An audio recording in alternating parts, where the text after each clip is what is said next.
This is Steve White again, and we want to talk about outside of actually the session of having chemotherapy.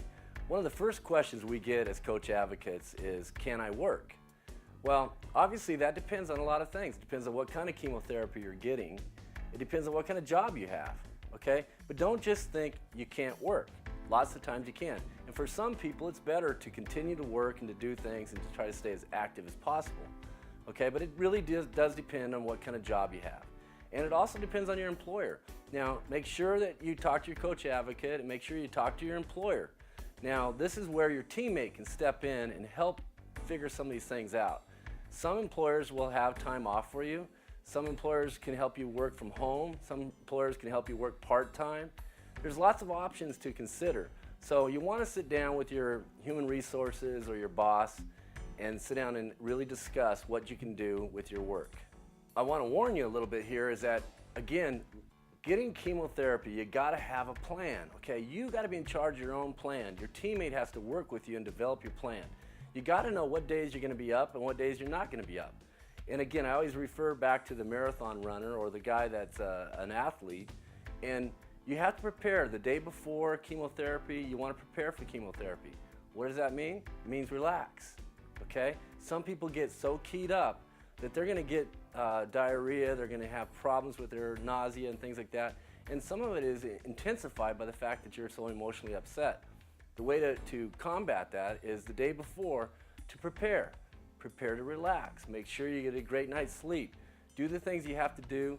Hydrate, lots of water, lots of fluid the day before. Make sure you're not eating spicy foods the day before. These are things that can help the chemo go better.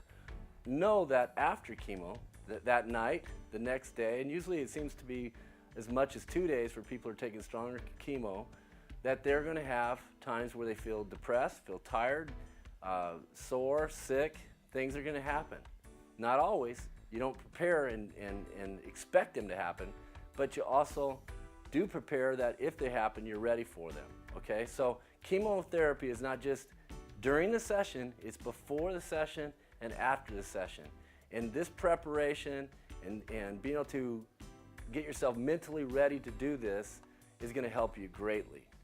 Okay, one question you get is can I take over-the-counter drugs or over-the-counter prescriptions during chemotherapy? Now this is definitely a question for your doctor, and I'm going to keep telling you that this is a question for your doctor. When you start chemotherapy, you should make a list of everything that you take, okay? You might have other illnesses or things that you take all the time.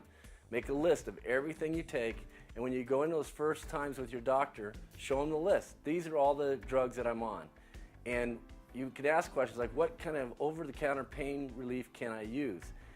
Get a plan, okay? Now, some of us have a whole bunch of it, and some people call it brown bagging it. Literally, you take all your drugs, you put them in a bag, and when you go to the doctor, you lay them out and say, this is all the things I'm taking. That's an easy way to do it if you don't want to make a list. I prefer to make the list. And the person who should do that should be your teammate, okay? So teammates, remember that. Help these people out by making the list so the doctor can just quickly go through. Remember, his time's precious. He can go through and say yes, no, yes, whatever it is. And he can talk about, don't take this during this period of time, be careful with this. Give him information to help you. Now remember, when you're talking about the over-the-counter drugs, don't just make the list, but expand on the list, okay? Why are you taking it? Go ahead and write it down. That's really nice if the doctor has it. Why are you taking it? How often do you take it? See, because pharmacological management is something this guy's an expert at, okay? Your doctors and nurses understand pharmacological management, which is a big word to say. They understand how the drugs work together, okay? But some people will walk in and say, here's a list of drugs, okay? Now, the doctor has partial information to work with. You want to expand on it. I take this 4 times a day. I take this once a week, whatever it is. I take it for this reason. Some drugs are used for different reasons. You may be taking aspirin because of your heart. You may be taking aspirin because of pain. Go ahead and expand on it. Lay it out for him so he doesn't have to sit there and just listen to us. And it's not him just listening to us, but remember, sometimes you get almost like stage fright when you go to the doctor. There's so much to think about. There's so many emotions going on, and you probably won't expand on the idea or the reasons as much as you would when you're sitting at home, relax. So do that before you go to the doctor's office. Go ahead and make notes. Make it so it's readable, which is hard for me. Most people can't read my writing. But sit down, type it out, or write it out so it's easy for the doctor to read or easy for the nurse to read, so they can really decipher through it and help us understand what we're going to do to save our lives. Another question you're going to be discussing and thinking about is, can you take vitamins, supplements, herbs, things like that? Now, you're going to hear a lot of things in the street. You're going to hear people say, oh, if you take a mega dose of this, it's going to save you. You're going to hear a lot of that, okay? We've made a choice to do chemotherapy because it is the cutting edge of what's going on out there. There is a lot of research behind this, and your doctor understands it. Your doctor knows how to make it work, okay? He also knows what will interfere with that. And some of the most simple herbs or simple vitamins can interfere with the effectiveness of the chemotherapy. So again, make a list, not just of the over-the-counter drugs, but also what are the things that you're on as far as vitamins and supplements and herbs, okay? What are the things that people are telling you? It's okay to ask the doctor. You just heard that, this juju juice or something is amazing for when you're on chemotherapy. Write it down. Before you start anything, you address your doctor and your nurse and say, here's the things that I'm taking, here's some things I was considering. And he can say, yeah, go ahead. Or he can say, no, that's actually going to interfere.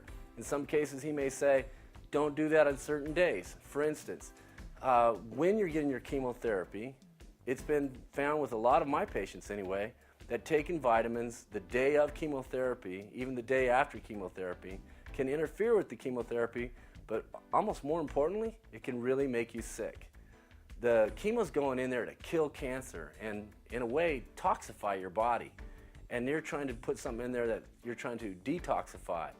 That's the simplest way for me to understand it in my little brain. But at the end of the day, who does understand it is that genius doctor who went to medical school, who's an oncologist, who's a specialist. He understands how these things work together. Make sure before you start anything that you're going to put in your mouth, any kind of treatment, that you address your doctor and ask him. I keep talking about trusting your doctor. I'm an old football guy, and the thing that you have to understand here is that in football, or in a lot of things, if you're gonna do something, do it all the way. If you're a certain kind of an offense, you need to stay and do that offense. You've chosen to work with your doctor, okay?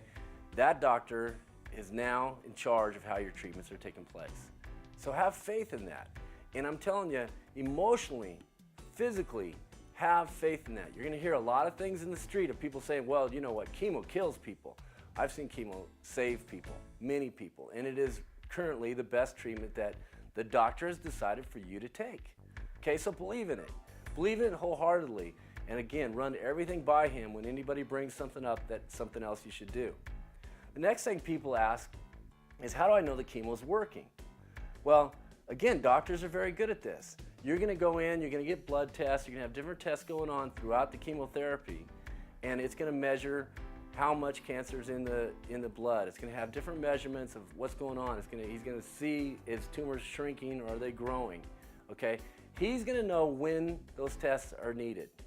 But it doesn't hurt for you to go ahead and say, hey doc, how am I doing? That's simple. To the nurse. Nurses are amazing, by the way. Nurses are superstars. And the doctor usually always has a superstar nurse. I always try to find out who she is.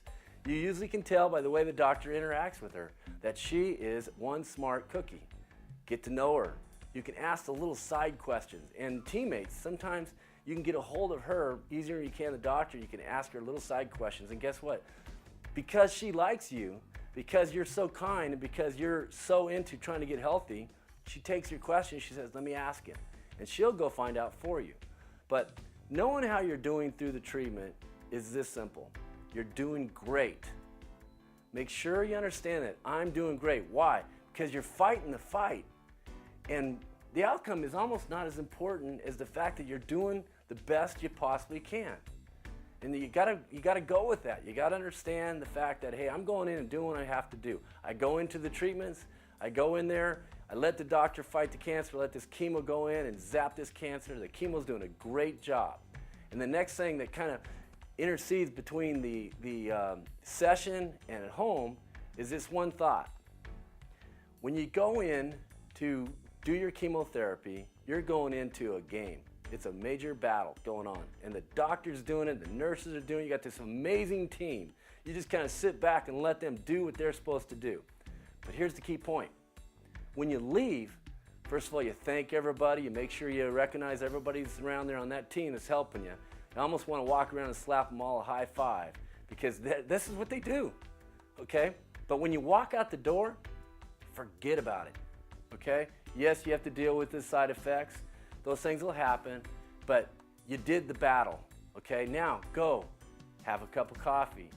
Go be with your friends. Go do the things that you have to do now to get healthy, which starts up here. It starts with relaxing and emotionally knowing I'm doing everything I can do, and now I got a life to live. And I got people that I've got to encourage, and I got people that I got to be with. I got to find out what's happening, with whatever it is in your life. Okay? So don't take the therapy home. Leave it. You'll be back. They'll do their job again next week. But for now, you go and you live the other 23 hours, as I like to say, and you live it to its fullest.